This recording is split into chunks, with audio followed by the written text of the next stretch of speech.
भारत का संविधान भारत की संस्कृति को मजबूत करने के लिए बना है। धर्मांतरण करने से भारत की संस्कृति कमजोर होती है और घर वापसी से भारत की संस्कृति मजबूत होती है। इसलिए यह संविधान धर्मांतरण की परमिशन नहीं देता, घर वापसी की परमिशन देता। अब एक सवाल ये कि आपके राज्य में धर्मांतरण हो रहा है कि नहीं हो रहा है? जोर से बोलिए।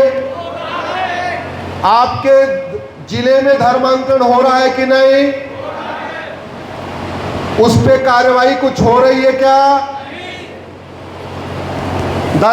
आपने कहा धर्मांतरण राष्ट्र की सुरक्षा के लिए खतरा है, और जो राष्ट्र की सुरक्षा के लिए खतरा है विधायक जी, उससे निपटने के लिए कानून है जिसका नाम है नेशनल सिक्योरिटी एक्ट। ये कानून आपको दिख रहा है, नेशनल सिक्योरिटी एक्ट। ये बना इसीलिए है कि जो राष्ट्र की सुरक्षा के लिए खतरा है उसके ऊपर ये एनएसए लगा दो। दुर्भाग्यवश पुलिस धर्मांतरण करने वाले जमातियों, मिशनरियों और उनके मददगारों पे एनएसए नहीं लगा रही है। इसलिए मैं विधायक जी से आग्रह करता हूं, इस विषय को विधानसभा में उठाइए कि धर्मांतरण अगर होता रहेगा भारत नहीं बचेगा। इसलिए मिशनरियों और जमातियों, जिहादियों पे एनएसए लगाया जाए। इसका फायदा यह है, एनएसए लगा दिया, 1 साल तक जमानती नहीं होगी, अंदर ही पड़ा रहेगा, अंदर सड़ता रहेगा। धर्मांतरण हमारी देश की एकता अखंडता के लिए खतरा है, और जो देश की एकता अखंडता के लिए खतरा होता है उससे निपटने के लिए हमारे पास एक कानून है, इसका नाम है यूएपीए। माननीय विधायक जी, 1967 में यह कानून बना था। दुर्भाग्यवश आज तक किसी भी जमाती, किसी भी मिशनरी, किसी भी धर्मांतरण कराने वाले जिहादी के ऊपर यह यूएपीए लगा ही नहीं। लगना चाहिए कि नहीं? कैसे लगेगा? पुलिस लगाएगी, और पुलिस नहीं लगाएगी तो कब क्या करना पड़ेगा? विधानसभा में मुद्दा उठाना पड़ेगा। धर्मांतरण एक संगठित अपराध है, ऑर्गेनाइज क्राइम है। एकाएक नहीं करते, कई लोग मिलके करते हैं। कोई लिटरेचर देता है, कोई पैसा देता है, कोई जगह देता है, कोई ब्रेन वॉश करता है, कोई चंगाई सभा लगाता है, कोई काला जादू दिखाता है, कोई अंधविश्वास फैलाता है। अलग अलग तरीके से करते। ऑर्गेनाइज क्राइम है, और ऑर्गेनाइज क्राइम से निपटने के लिए सभी राज्यों के पास अपना कानून है। कर्नाटक के पास अपना कानून है, महाराष्ट्र के पास अपना कानून है, गुजरात के, सभी राज्यों के पास कानून है। दुर्भाग्यवश धर्मांतरण कराने वाले जमातियों, जिहादियों और मिशनरियों और उनके मददगारों पे ये लगी नहीं रहा। धर्मांतरण एक देशद्रोह है। स्वामी विवेकानंद जी कहते थे कि धर्मांतरण करने से एक हिंदू कम नहीं होता, बल्कि हिंदुओं का एक नया दुश्मन पैदा हो जाता। यह कड़वी सच्चाई है। अभी कुछ दिन पहले कश्मीर में हमारी 26 बहन बेटियों का सिंदूर उजाड़ा था। याद है आपको? भूल गए? उजाड़ा था ना। वो जो आतंकवादी आए थे वो कौन थे? अरे कन्वर्टेड हिंदू थे। 5-6 पीढ़ी पहले वो भी हिंदू थे। 15वीं शताब्दी में बाबर के आने के पहले भारत, पाकिस्तान, अफगानिस्तान, बांग्लादेश, म्यांमार, कहीं पे एक भी कुछ नहीं था। 100% हिंदू हुआ करते थे। सारा का सारा कन्वर्जन बाबर के बाद शुरू हुआ। तो जितने पाकिस्तान से आतंकवादी आते हैं वो क्या हैं? जोर से बोलिए। कन्वर्टेड हिंदू। जोर से बोलिए, क्या है वो? अजमल कसाब कौन था? कन्वर्टेड हिंदू। जोर से बोलो भाई, पीछे से नहीं आवाज आ रही है। वो बुरहान वानी कौन था? अफजल गुरु कौन था? जितने आतंकवादी पकड़े जा रहे हैं वो कौन है? कन्वर्टेड हिंदू। भारत वाले भी कन्वर्टेड हिंदू, पाकिस्तान वाले भी कन्वर्टेड हिंदू, बांग्लादेश वाले भी कन्वर्टेड हिंदू। बांग्लादेश में हिंदुओं का घर कौन जला रहा है? जोर से बोलिए। कन्वर्टेड हिंदू। पाकिस्तान में हिंदुओं का घर कौन जला रहा है? पाकिस्तान, बांग्लादेश में हिंदुओं की बेटियों को कौन उठा रहा है? कन्वर्टेड हिंदू। तो कन्वर्जन हमारे लिए देशद्रोह है कि नहीं? जोर से बोलिए। और जो देशद्रोह है उससे निपटने के लिए कानून है, लेकिन देशद्रोह की धारा लगाई नहीं जा रही। कन्वर्जन अपने आप में इनडायरेक्ट वॉर है, वेजिंग वॉर है। मुगल यहां सत्ता के लिए नहीं आए थे। बाबर, हुमायूं, तुगलक, गजनी, गौरी, खिलजी और टीपू सुल्तान सत्ता के लिए नहीं आए थे। क्या कराने आए थे? धर्मांतरण। सत्ता तो उनके लिए साधन था, क्योंकि सत्ता प्राप्त करने के बाद धर्मांतरण कराना आसान होता है।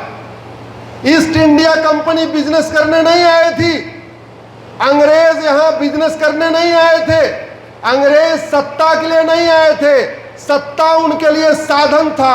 एक्चुअली वो क्रिश्चियनिटी को फैलाने आए थे।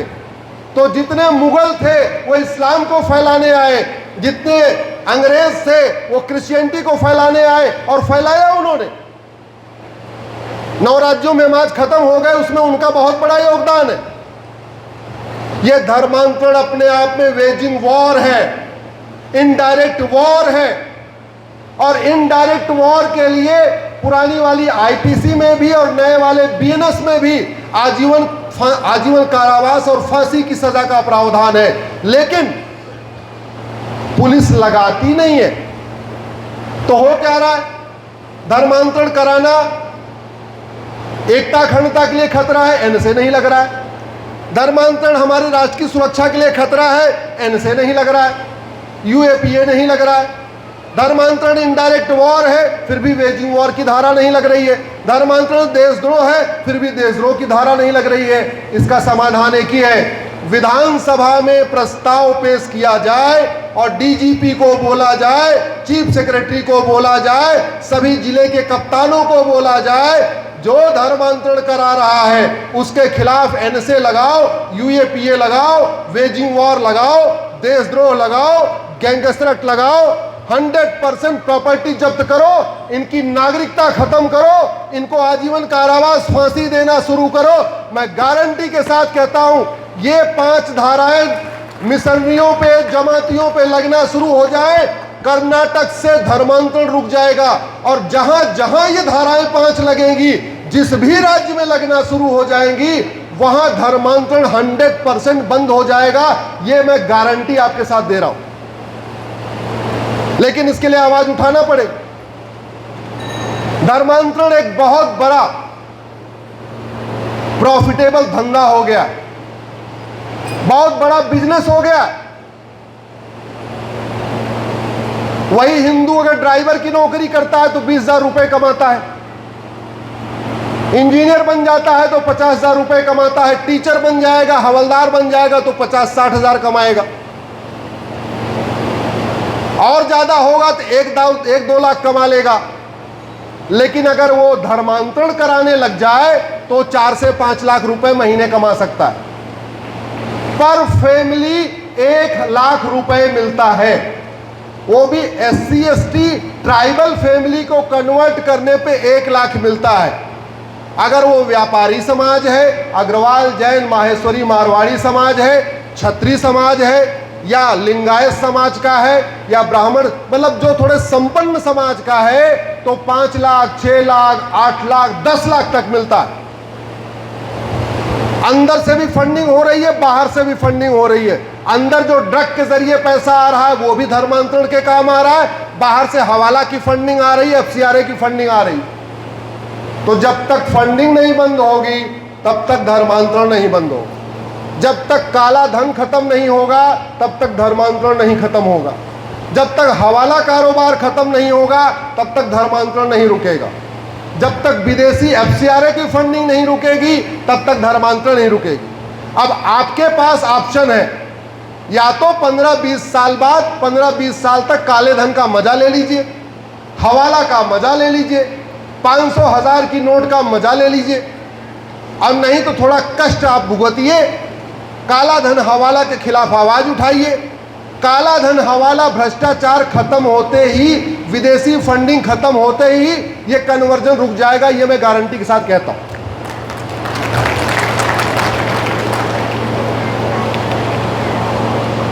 अब ये काला धन हवाला रुकेगा कैसे? पहली बात तो कानून बनाना पड़ेगा, लेकिन उससे पहले बड़ी नोट बंद करना पड़ेगा। मैं बहुत दिन से इसकी लड़ाई लड़ रहा हूं। जितनी बड़ी नोट होती है उतना ज्यादा काला धन होता है। ये भारत का नहीं, ये पूरी दुनिया का नियम है। जितनी बड़ी नोट होती है उतना ज्यादा हवाला होता है। जितनी बड़ी नोट होती है उतना ज्यादा फंडिंग होती है। सरकारी आंकड़े कहते हैं कि 80% भारतीय पर डे 100 रुपए से कम खर्च करते हैं। 80% लोग पर डे कितना खर्च करते हैं? जोर से बोलिए जरा। 100 रुपए से कम। एक काम करो, एक बार हाथ उठा के बताओ कितने लोग इसमें हैं पर डे 100 रुपए से कम खर्च करते हैं? ये लो, 80% यही हो गया। ये सच्चाई है। मात्र 20% लोग पर डे 100 रुपए से ज्यादा खर्च करते हैं। और जो 20% लोग पर डे 100 रुपए से ज्यादा खर्च करते हैं उनके पास एटीएम है, पेटीएम है, भीम है, यूपीआई है, डेबिट कार्ड है, क्रेडिट कार्ड है। अब तो गोलगप्पे वाला भी स्कैनर पे लेने लग गया। 10-20 रुपए लेता है कि नहीं लेता? मैं धन्यवाद दूंगा आज चंद्रबाबू नायडू साहब को। अभी मैं आपके कार्यक्रम में आते समय उनका पढ़ रहा था, उनका बयान। उन्होंने कहा है कि 100 रुपए से बड़ी नोट बंद होनी चाहिए। हमको एक समर्थक मिल गया, पहले नहीं मिला था, बिदर आने पे ही मिला। अभी अभी मैंने देखा उनका बयान, तो चंद्रबाबू नायडू साहब कह रहे हैं कि भ्रष्टाचार को जड़ से खत्म करना है तो 100 रुपए से बड़ी नोट बंद होना चाहिए। मैं उनका स्वागत करता हूं और सरकार से निवेदन करता हूं 100 रुपए से बड़ी नोट बंद करें। आप लोग भी इसकी आवाज उठाइए। अगर अपने बच्चों की चिंता है, आने वाले जनरेशन की चिंता है, अपने नाती पोते की चिंता है, अगर आप सनातनी बने रहना चाहते हैं तो आप 100 रुपए से बड़ी नोट बंद करने के लिए मांग करिए। ये बड़ी नोट हमारे लिए वायरस जैसा है। ये बड़ी नोट हमारे लिए कैंसर जैसा है। ये बड़ी नोट बंद नहीं हुई, सनातन धर्म धीरे धीरे धीरे धीरे 100 रुपए से बड़ी नोट बंद हो जाए, 5000 रुपए से महंगे सामान का कैश लेन देन बंद हो जाए, प्रॉपर्टी को आधार से लिंक कर दिया जाए, काला धन हवाला खत्म हो जाएगा, विदेशी फंडिंग जो आ रही है वो रुक जाएगी। और जैसे ही ये काला धन हवाला खत्म हो जाएगा,